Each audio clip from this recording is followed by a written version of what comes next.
ক্ষমতার ভারসাম্য, জবাবদিহিতা ও বিকেন্দ্রীকরণ এই তিনটি বিষয়ে মৌলিক সংস্কারের একটি রূপরেখা জমা দিয়েছে জাতীয় নাগরিক কমিটি এনসিপি।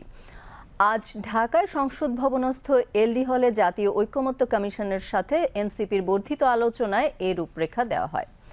রূপরেখা গ্রহণকালে জাতীয় ঐকমত্য কমিশনের সহ-সভাপতি অধ্যাপক আলী রিয়াজ বলেন, রাজনৈতিক দলগুলোর সাথে 15 মের মধ্যে প্রথম পর্যায়ের আলোচনা শেষ করার চেষ্টা করছে কমিশন।